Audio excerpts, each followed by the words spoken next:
स्वागत है दोस्तों नए ब्लॉग में। आशा करता हूँ आप सब बढ़िया होंगे। और दोस्तों अभी मैं उठा हूँ, रेडी हुआ हूँ। अभी मेरा काम है, आज फ्राइडे है, थोड़ा सा रिलैक्स चिल आउट मूड में हूँ मैं। और मुझे अभी मम्मी ने बोला है श्रीजा जगी हुई है क्या, वो देखने का बोला है। ओह श्रीजा तो जगी हुई है यहाँ पे, दादाजी के साथ खेल रही है। ये चला एक ब्या।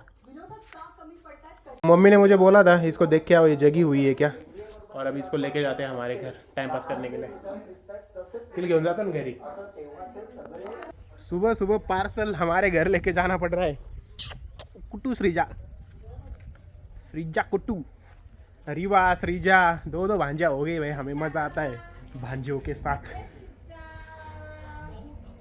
श्रीजा श्रीजा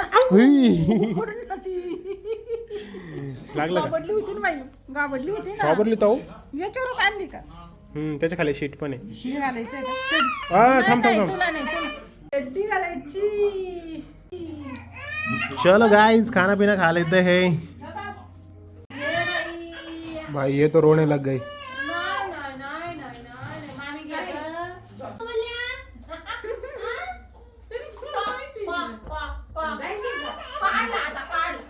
मम्मी के चश्मे को डरती हो क्या? बेटी है तेरी, चश्मे को डर रही है।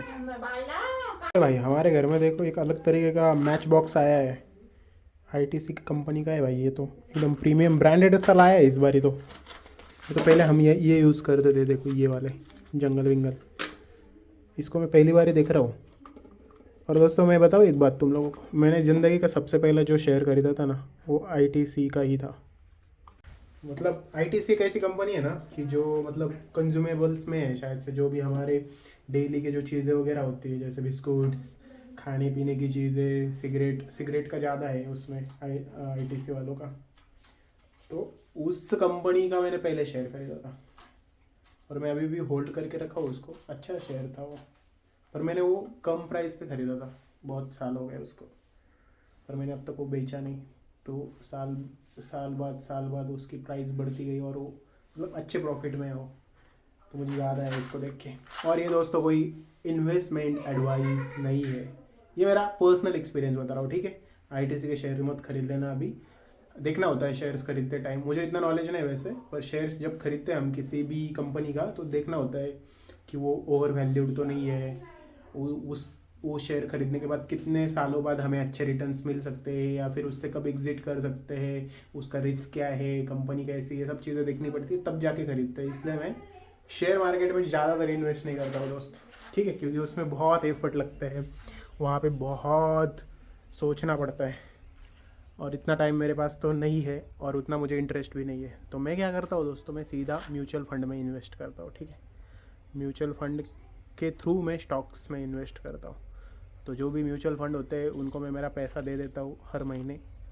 जब मेरी सैलरी होती है उसमें से कुछ पैसा जाता है उधर, और वो म्यूचुअल फंड में चला जाता है, और उस पैसे को मैं देखता भी नहीं हूँ। वो एक मेरा रिटायरमेंट के लिए है, वैसा समझ लो तुम लोग। तो ऐसा है, कभी बताऊँगा यार, मतलब मैंने किया भी है ऑलरेडी एक वीडियो स्टॉक मार्केट और इसके बारे में, या फिर पर्सनल फाइनेंस के बारे में, पर जस्ट अभी आईटीसी को देख के मुझे याद आ गया, इसलिए मैंने बोल दिया तुम लोगों को, ठीक है। इसको कोई इन्वेस्टमेंट एडवाइस ना समझे, और इससे अपने दिमाग को ज़्यादा यूज़ करके तुरंत जाके शेयर्स ना बाय करें। अगर आपको म्यूचुअल फंड्स में इन्वेस्ट करना है तो मैं डिस्क्रिप्शन में ना मेरा जो मैं जिस ऐप से इन्वेस्ट करता हूँ उसका लिंक दे दूँगा। आप चाहे तो वहाँ से आपकी mutual fund investing journey start कर सकते हो, ठीक है। ये पेड प्रमोशन नहीं है, ठीक है। अभी बात छिड़ी है तो मैं बताना चाहता हूँ कि जितने भी मेरे भाई लोग हैं जो पहली बार जॉब को लगे हैं, या फिर जो भी बहनें तो मैंने पहली बार बोला यार किसी को, जो भी लेडीज़ वगैरह है, जेंट्स जो भी जॉब को लगे भाई, तो ट्राई करो कि जब आप जॉब को लगे तो आप आपकी इन्वेस्टमेंट जर्नी स्टार्ट कर दो, क्योंकि जो आपकी इन्वेस्टमेंट्स होती है वो टाइम के साथ कंपाउंड होती रहती है, और जितना जल्दी आप स्टार्ट करोगे उतना ज़्यादा बेनिफिट्स आपको मिलेगा। एग्जाम्पल के लिए बताऊँ तो जो पैसा मैंने 5 साल पहले इन्वेस्ट किया था वो ऑलमोस्ट डबल हो चुका है, ठीक है। तो मतलब डबल से भी ज़्यादा हो चुका है। तो इट्स इम्पॉर्टेंट कि आप जल्दी से जल्दी इन्वेस्टमेंट स्टार्ट करो, क्योंकि आपके पैसे को उतना टाइम मिलता है ग्रो होने के लिए। ठीक है, ज़्यादा देर मत वेट करो। तो पहली सैलरी आए, सबसे पहले मान लो आपकी 10,000 रुपये सैलरी है, तो 10,000 में से आपके खर्चे कितने हैं उतना पैसा बाजू में रख लो। जो आपकी सेविंग्स है, मान लो 10,000 में से आपके 3,000 रुपये 4,000 रुपये खर्चा है, तो उसमें से जो 6,000 बचे उसमें से 3,000 रुपये आप इन्वेस्ट कर दो, बाकी के 3,000 मौज करो, उड़ाओ। ठीक है, अच्छे रेस्टोरेंट में जाओ, अच्छा मोबाइल खरीदो, ये सब चीज़ें करो। 10,000 मैंने एग्जांपल के लिए बताया, मान लो आपकी 1,00,000 सैलरी है तो 30,000 इन्वेस्ट कर दो और 30,000 आपके उड़ा दो इधर उधर। भाई उड़ा दो इसका मतलब फूक दो नहीं होता है। अगर मान लो आपको ज़िंदगी भी जीनी है तो आप उसको खर्च कर सकते हो, पर ज़रूरी नहीं कि उसको भी खर्च करना है। तो आप 60 के 60 भी इन्वेस्ट कर सकते हो, पर अगर आपको लगता है कि नहीं भाई मैं इतना अपना मन मार के नहीं जी सकता, तो आप उसको उड़ा भी सकते हो।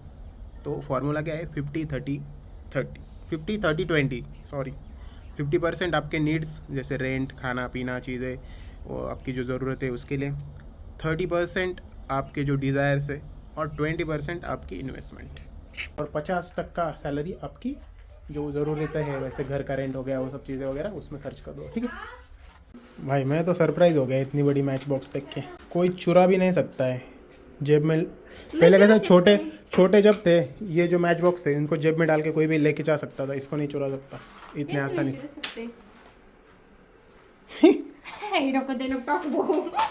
अब मुझे चुल मची है इसको जलाने की, ट्राई करके देखते हैं।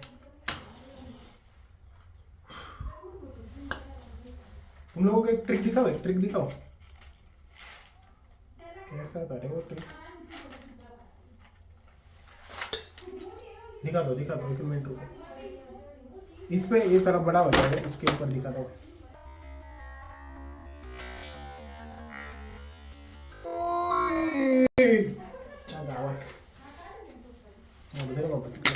चाय भी दे दोस्तों। इथपर्यंत तोच आत्ता बसणार आहे आणि पांढरा पडायला लागल्यावर पुरत नाही मग खाई ना तुकडा काढायचा, टाकणार आहे बा. भाई यहाँ पे क्या चल रहा है देखो, नाही का ये मम कोणत्या अँगलवर बसत नाही आता. जाऊ दे, काढ तेवढं आपण. दोस्तों ये क्या है तुम लोगों को बताऊं मैं, ये है हमारे कान्हा के लिए नया ब्लैंकेट। अगर नाही भावे उद्या थोडी मोठी नया मतलब नहीं, ये तो पुराना ही ब्लैंकेट है। वैसे मम्मी की एक पुरानी साड़ी है, उसके अंदर हमारे जो यूज कपड़े हैं उनको डाल के मम्मी इसको बना रहे। किती घ्या तुम्ही नवे, पण याची सर येणार नाही. कोणाला विचार, कमेंट करतील लोक. गोदड्याशिवाय बाळ मोठं होऊ शकत नाही. तो मम्मी है ना, गोदड्याशिवाय. मम्मी हमारे बच्चे के लिए, इसे पथुड़ी बोलते हैं मराठी में। उसका मतलब क्या है कि जो पुराने वगैरह कपड़े हैं उनको स्टिच कर करके एक ब्लैंकेट टाइप बनाएंगे। मधी बड़ बड़ बड़ बड़। तो भाई इसका जो एक ब्लैंकेट बनवाएंगे और उसके ऊपर खाना सोएगा अपने घर आने के बाद। तो मेरी मम्मी काय खुसुर पुसुर करते ग, ती म्हणते काय बांधलं हो, मला थंडी वाजत होती. बरं डबल करून बांधली ना. अशी दुहेरी दिसते तिथं गाठांनी. किती वेळ लागेल का मम्मी बनवायला? काय नाही वेळ लागेल. तो ये बनने के बाद मैं दिखाता हूँ तुम लोगों को। उद्या तर होऊन जाईल, होऊन जाईल. ये काना को लेके जाए क्या उधर फिर? हा मग इकडं ठेवायची. अच्छा. लेके जा काय. अरे काना इधर आने के बाद लगेगी ये। इकडं आल्यावर लागती खाना टाकाय. हम जाने वाले हैं काना को मिलने के लिए, मुझे लगा उधर लेके इकडं जाए। नाही न्यायची, आता आपल्या घरी ठेवायची. इकडं आल्यावर टाकाय काय होईल. तुम समझ जाओ फिर। अभी ये काना के लिए बन रहा है, मतलब काना कब आ सकता है तुम लोग गेस कर सकते हो। ठीक है, हम बताएंगे नहीं। जल्दी आने वाला है इसलिए. जब तक ये सिल नहीं जाती तब तक काना घर नहीं आएगा, और ये थोड़ी देर में सिल जाएगी। परदेश जाणार आहे ना. खरंच. ना मैंने इनको एक आइडिया दिया है, रेड का इस्तेमाल करके काना का नाम बनवाओ इधर। तो श्रुति बनवाने वाली नाम। सारखं कापू लागतं. उठेल राहा तू कंप्लीट 5-5:15 उठेलच राहा तू. हमारा यहाँ पे डिस्कशन चल रहा है सुबह जल्दी उठने को लेके। हमारे पापा सुबह 5 बजे उठते हैं और 10 बजे फिर से सो जाते हैं। पहले ये रील से डिस्कशन शुरू हुआ था। एक्सरसाइज क्या आपको पता है, अगर आप सुबह 5 बजे उठोगे, 30 मिनट की एक्सरसाइज करोगे, धूप लोगे, हेल्दी खाना खाओगे, अपना घर साफ रखोगे और काम शिद्दत से करोगे, तो भी आपको एंड में मरना ही है. Thank you. Follow for more inspirational content. इससे हमारे डिस्कशन शुरू हुआ था। मैं लेट उठता हूँ ना भाई, मुझे डेली का है। सुबह शाम खाने के साथ थोड़ी सी मुझे डांट भी मिलती है। भाई तू खुद भी तो बोलता ही है ना ब्लॉग में. मैं तो बोलता हूँ भाई, मैं तो डांट खाने लायक ही काम करतो. मैं तो उनके अच्छे ही है, 2-4 मला चपाटे नाही देते मुझे. मला तुम्हाला सांगायचं एवढं एकच आहे का आयुष्यात तुम्हाला आत्ता लागलेल्या सवयी या उद्याला जास्त त्रास देतील. त्याच्याकरता आजपासून पाय उचलून राहिलं सावध थोडे राहिलं तर काय दिवस अडचण नाही. थांबा. 1 महिना अजून काना आला बराबर मग चारला सुटेल. त्याला सांगायची गरज नाही. हाँ, खाना आने के बाद भाई बदलना उसका पड़ेगा. बाप आ रहा है. हा त्याला जागा करणार कुणीतरी येऊन राहिलं. त्याचा जन्म झालेला आहे. तुम्ही. हे काय त्याला लाईन वर आणणार होता त्याला. वो पुराने इसमें कहते थे ना, इस असुर को मारने वाला पैदा हुआ है, वैसा हो गया है. मेरे अंदर का असुर मारने के लिए एक कान्हा पैदा हो गया है. हा मेरा जो आलस रूपी कंस है उसको मारने के लिए कान्हा आ गया है. कैसा था मेरा guys? Oh my God. Oh my God. भाई तुझे भी अजूबा हुआ ना? इतना बड़ा मैच बॉक्स पहली बार देखा मैंने भी. बट उसमें काड्या तो तेवढ्याच आहे. म्हणजे त्यांनी कागद वाचवला. हाँ, कागद वाचवला. होम लाइट की ही माचिस की तिल्ली खरीदे दोस्तों. इसका लिंक आपको स्क्रीन के ऊपर दिख रहा होगा. गाइस आज हमने जलाई है शेकोटी.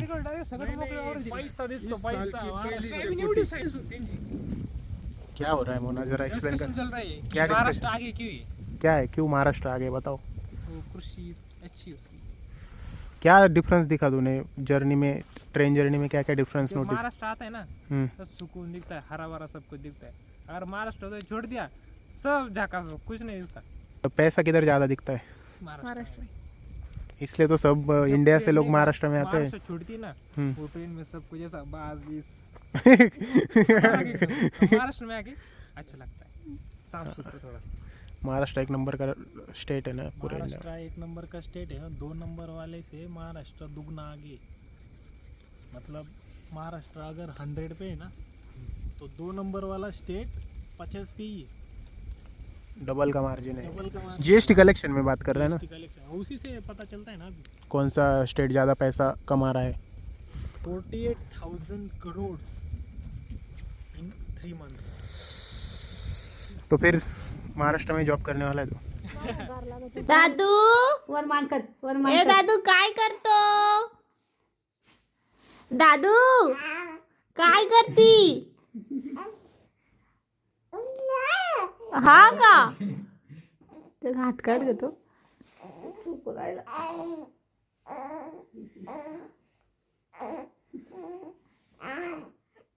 ढम्म चपली चपली ढम्म चपली दादूची. हा हा ढम्म चपली ग. But if I lay down and I play dead,